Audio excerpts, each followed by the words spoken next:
Chapitre 1. La vie parfaite. Le matin s'éveille doucement sur la maison d'Arel. Une lumière dorée traverse les rideaux, découpant des formes dans la chambre. Le vent fait bouger les feuilles dehors, et quelque part en bas, la cafetière commence à ronronner. Thomas ouvre les yeux lentement. Il reste immobile quelques secondes, écoutant le silence du matin, ce silence parfait qu'il aime tant. À côté de lui, Élise dort encore. Son souffle est calme, régulier. Il la regarde un instant, puis lui caresse doucement les cheveux. « Je vais chercher les croissants », murmure-t-il, même si elle ne l'entend pas. Il dit ça chaque matin, même quand il n'y va pas. C'est devenu son petit rituel, un geste simple qui donne à sa vie ce goût d'habitude rassurante. Il enfile son t-shirt, descend lentement les escaliers. Chaque marche grince légèrement. Ce son, il le connaît par cœur. Dans la cuisine, une odeur de café emplit la pièce. La lumière du soleil passe à travers la fenêtre, éclaire la table du petit déjeuner déjà mise. Des rires éclatent dans le couloir. Clara et Léo arrivent en courant. « Papa, regarde, Léo a pris mon bol. »« C'est faux, c'est elle qui... »« Hé, doucement les monstres, y en a pour tout le monde, » répond Thomas en riant. Il les regarde, attendri. Clara, 10 ans, cheveux en bataille, toujours la première à parler.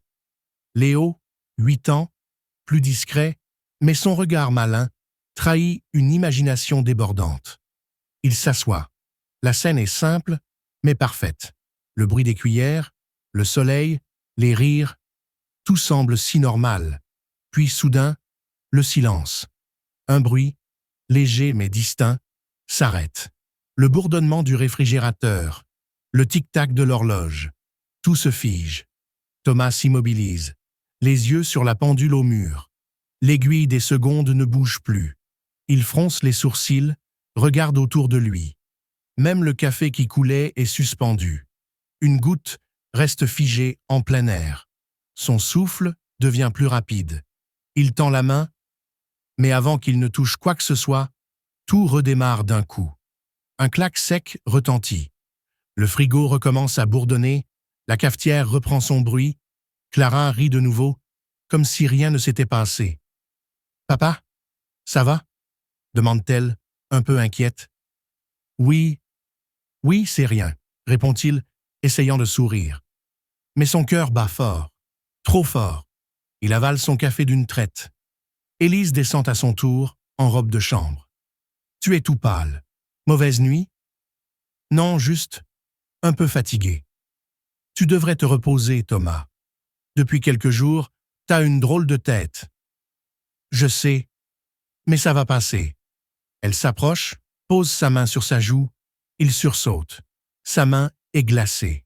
« T'as froid ?»« Non, » répond-elle, en souriant doucement.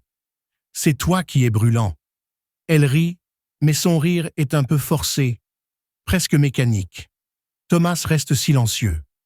Son regard se perd un instant vers la fenêtre. Le vent dehors semble s'être levé d'un coup. Des feuilles volent dans tous les sens. Une seule se détache d'un arbre, tournoie lentement, puis reste suspendue, en plein air, figée. Thomas sort, les yeux fixés sur cette feuille. Il s'avance prudemment, lentement. Son souffle est court. Il tend la main, et au moment où ses doigts effleurent la feuille, elle retombe d'un coup sec, comme si quelque chose venait de lâcher. Il reste là, planté, sans comprendre. Un frisson lui parcourt le dos. Son regard se tourne vers la maison. Toutes les fenêtres sont closes, mais il jurerait avoir vu une silhouette passer derrière le rideau du salon. « Élise » crie-t-il. Aucune réponse. « Élise » bruit d'un volet qui claque. Il sursaute. Puis la porte s'ouvre. Élise apparaît, un sourire tranquille sur les lèvres. « Tu fais une drôle de tête. T'as vu un fantôme ?»« Peut-être, » souffle-t-il, nerveux. « T'es bizarre depuis ce matin. Qu'est-ce qu'il y a ?»« Rien, j'ai juste eu une impression étrange, c'est tout. » Une impression? Elle plisse les yeux, curieuse. Oui, comme si le temps s'était arrêté pendant une seconde. Ah, ça? Ça? Oui, dit-elle calmement. Moi aussi, parfois, j'ai cette impression. Thomas la regarde, surpris. Comment ça? Comme si tout autour de moi s'effaçait une fraction de seconde. Et puis, revenait. Elle rit doucement. Mais son regard ne rit pas. Un silence s'installe. Elle approche sa main pour le toucher, mais il recule légèrement, presque sans s'en rendre compte. Elle le remarque. « Tu me fuis? »« Non, non, c'est pas ça, je... »« Alors quoi ?» coupe-t-elle. Sa voix est plus sèche, presque autoritaire. Il reste muet, perdu. Elle se radoucit soudain. « Je plaisante, mon cœur. Allez, viens. Les enfants t'attendent pour le film ce soir. » Elle s'éloigne, le laissant seul, dans le salon. Thomas reste figé quelques secondes. Son reflet dans la vitre lui renvoie un visage qu'il ne reconnaît pas tout à fait. Ses yeux lui paraissent plus sombres. Musique lente, inquiétante. L'après-midi s'étire tranquillement. Thomas prend la route du travail. La ville est paisible, trop paisible peut-être. Le ciel est d'un bleu presque parfait, sans un nuage. Sur le trottoir, les mêmes personnes qu'il croise chaque jour. La vieille dame au manteau rouge qui nourrit les pigeons. Le facteur qui siffle toujours la même mélodie. Et ce voisin, Monsieur Bernard, qui tond sa pelouse avec un sourire figé. Toujours à la même heure. Chaque mardi. Thomas le salue. « Bonjour Bernard. Toujours aussi ponctuel. À ce que je vois. »« Toujours, Thomas, toujours, » répond le vieil homme, sans s'arrêter de pousser sa tondeuse. Mais en passant, Thomas remarque quelque chose. Le sourire. Il ne bouge pas, même quand il parle. Un frisson lui traverse la nuque. Il accélère le pas. La route jusqu'à l'agence lui paraît plus longue que d'habitude. Il travaille dans une société d'architecture, un open space lumineux au 4e étage d'un immeuble moderne. Les bruits de clavier, les téléphones, les rires, tout semble normal. « Hé Thomas !» lance Julie, sa collègue. « Salut !» répond-il, posant son sac. « T'as entendu? Le serveur a encore planté ce matin. On a perdu les plans du complexe du port. »« Sérieux? » ?»« Oui, et le chef est en rogne. Il t'attend d'ailleurs. » Thomas souffle, se redresse et va frapper à la porte vitrée du bureau de son patron. « Entrez. Vous vouliez me voir? »« Oui, Thomas. Asseyez-vous. » Le ton est calme, trop calme. Le patron, M. Gérard, reste silencieux un moment, les yeux fixés sur lui. « Thomas, vous avez fait du bon travail sur le projet de la mairie. »« Merci, Mais dites-moi... » Il se penche lentement vers lui.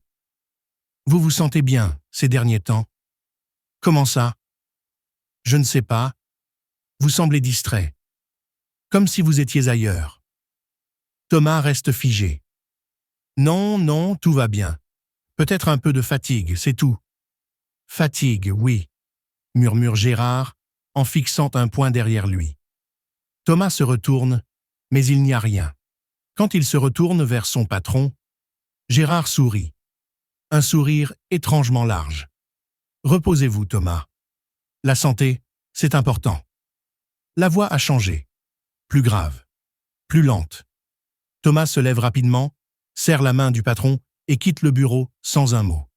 En sortant, il croise Julie dans le couloir. « Eh ben, t'as vu un fantôme ou quoi? T'as trouvé Gérard bizarre, toi? » « Bizarre? Non. Pourquoi? »« Non, pour rien, » dit-il en haussant les épaules. « Oublie. » Mais il ne peut pas oublier. Dans le reflet du mur vitré, il croit voir son patron toujours assis. Mais son reflet, lui, bouge encore. Le soir tombe. Thomas rentre chez lui, fatigué, nerveux. En approchant de la maison, il croise son voisin, Marc, un homme jovial d'une 40aine d'années, toujours prêt à discuter, Salut Thomas. Salut Marc. Dis donc, t'as entendu ce bruit hier soir? Comme un bourdonnement dans tout le quartier? Un bourdonnement? Ouais. Vers 2 heures du matin. Les murs vibraient. Ma femme a cru que c'était un tremblement de terre. Non, j'ai rien entendu. Marc plisse les yeux. Étrange? Tout le monde l'a entendu pourtant. Tout le monde? Ouais, tout le monde. Thomas reste silencieux. Ce mot résonne dans sa tête. Tout le monde. Comme si le voisin parlait d'un seul corps, d'une seule voix. Il entre chez lui. La maison est calme. La télévision du salon est allumée, sans son, sur une image fixe. Une plage vide, figée dans une lumière étrange. Élise l'attend à table. Les enfants mangent déjà. « T'étais où ?» demande-t-elle doucement. « Au travail. J'ai fini tard. »« Tu n'as pas entendu ?»« Entendu quoi ?»« Un bruit, un vrombissement, cette nuit. » Thomas relève lentement la tête. « Toi aussi ?» ?»« Oui. » C'était comme si tout vibrait. Même les murs de la chambre. Il fronce les sourcils, regarde ses enfants. « Et vous, les enfants ?» Clara hausse les épaules. « Moi, j'ai rêvé qu'une lumière blanche passait dans le ciel. Elle était vivante. » « Vivante ?» Oui, elle respirait. Silence. Léo ne dit rien, mais il fixe son père, les yeux grands ouverts. Thomas sent un frisson remonter le long de sa colonne. Le dîner se passe dans un calme pesant. Les bruits de couverts résonnent comme des coups. Élise regarde souvent par la fenêtre, comme si quelque chose bougeait dehors. Quand les enfants montent se coucher, elle reste seule, avec lui. « Tu crois que c'était quoi ce bruit ?»« Je sais pas. Peut-être un avion ou un drone. »« Tu mens mal, Thomas. »« Quoi ? Tu ne crois pas un mot de ce que tu dis. » Il s'apprête à répondre, mais un claquement sourd vient de l'étage. Il sursaute. « Les enfants ?» crie Élise. Pas de réponse. Thomas monte lentement, chaque marche grinçant sous ses pas. La porte du couloir est entr'ouverte. Une lumière vacille à l'intérieur. Il pousse doucement la porte. Les enfants dorment profondément. Mais sur le mur, il y a une ombre. Pas la leur. Quelque chose de long, de fin, qui bouge à contre-lumière, sans source visible. Il recule. Ferme la porte. Redescend. Élise l'attend, les yeux fixés sur la télévision. L'écran, éteint quelques minutes plus tôt, diffuse à présent une image en noir et blanc. Une maison. La leur. Vue de l'extérieur. Thomas s'avance. « C'est quoi ça ?»« Je sais pas. » La télé s'est allumée toute seule. Sur l'écran, la caméra se rapproche lentement de la fenêtre du salon, puis de la porte, puis de Thomas. Et à l'instant où il tend la main vers la télé, l'image devient noire. Un long sifflement retentit. Les lumières clignotent. Un courant d'air froid traverse la pièce. Puis, tout s'arrête. Silence. Le lendemain matin, Thomas sursaute au son de la sonnette. Il a à peine dormi. Élise dort encore, les enfants aussi. Il descend, traverse le salon silencieux. La télévision est éteinte, mais il n'ose même pas la regarder. En ouvrant la porte, il découvre 2 policiers sur le perron. « Monsieur Darel ?»« Oui. »« Inspecteur Ménard. On fait une enquête de voisinage. Vous avez entendu quelque chose d'anormal cette nuit ?» Thomas hésite.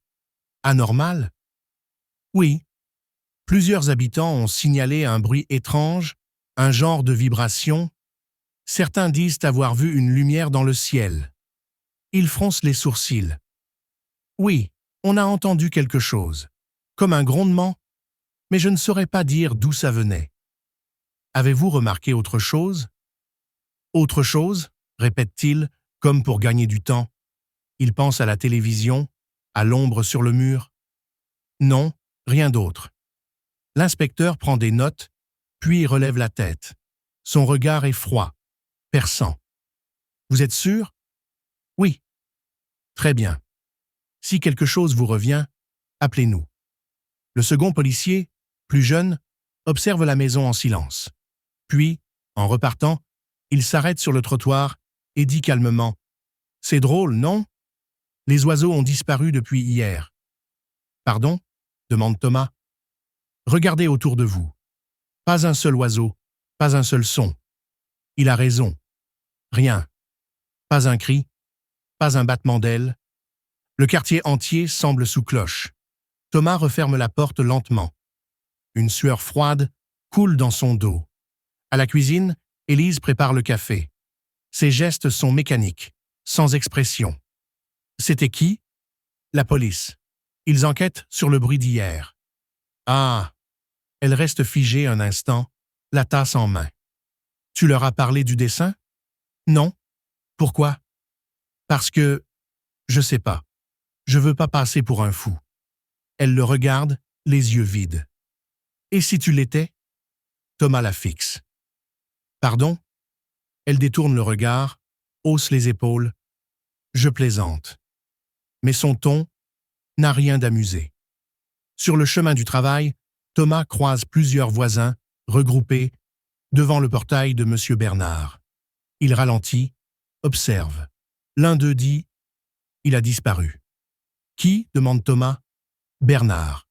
Plus personne ne l'a vu depuis hier soir. » Thomas se fige. Le vieil homme à la tondeuse. Celui qui souriait sans bouger les lèvres. « Sa tondeuse est encore là », dit une femme, et la porte du garage est ouverte. Un silence gênant s'installe. Une brise froide traverse la rue, faisant frissonner tout le monde. Thomas s'approche de la maison. La porte est entr'ouverte. Il pousse doucement. L'intérieur est plongé dans la pénombre. La tondeuse, au centre du garage, tourne encore. Moteur allumé. Lame immobile. Il s'approche lentement. Un bourdonnement monte à ses oreilles. Une lumière blanche pulse derrière la porte du fond. « Monsieur Bernard ?» appelle-t-il. Pas de réponse. Il avance, le cœur battant. Soudain, la lumière s'éteint. La tondeuse s'arrête. Et dans le silence, une voix murmure tout près de lui. « Tu n'aurais pas dû venir. » Thomas recule d'un bond, se cogne contre le mur. La voix s'est tue. Quand il ressort du garage, les voisins le regardent avec inquiétude. « Il est là ?» demande l'un d'eux. « Non. » Il n'y a personne. Au travail, l'ambiance est étrange. Les gens chuchotent, les écrans clignotent et le système informatique semble encore en panne. Julie l'interpelle. « T'as entendu? Il y a eu une coupure d'électricité dans tout le quartier nord cette nuit. » « Non, j'étais chez moi. On dit qu'un transformateur a explosé. Mais moi, je crois pas à la version officielle. » « Pourquoi? » « Parce que j'ai vu le ciel s'ouvrir, Thomas. Pas une explosion. Une fissure. » Il la fixe, sans savoir quoi répondre. Elle sourit, nerveuse. « Oublie. J'ai peut-être rêvé. » Mais il voit dans ses yeux qu'elle n'a pas rêvé. Le soir, Élise prépare le dîner. Les enfants jouent dans le salon. L'ambiance semble normale, presque apaisante. « Tu sais que Bernard a disparu ?» demande Thomas. « Oui, j'ai entendu ça. Tu crois qu'il a eu peur de quelque chose? » « Ou qu'il a compris avant les autres, répond-elle sans le regarder. « Compris quoi? » « Que tout ça n'est qu'une illusion. » Thomas lâche sa fourchette.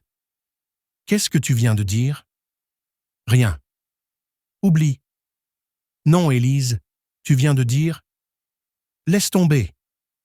crie-t-elle brusquement en se levant. La tasse qu'elle tenait se brise au sol.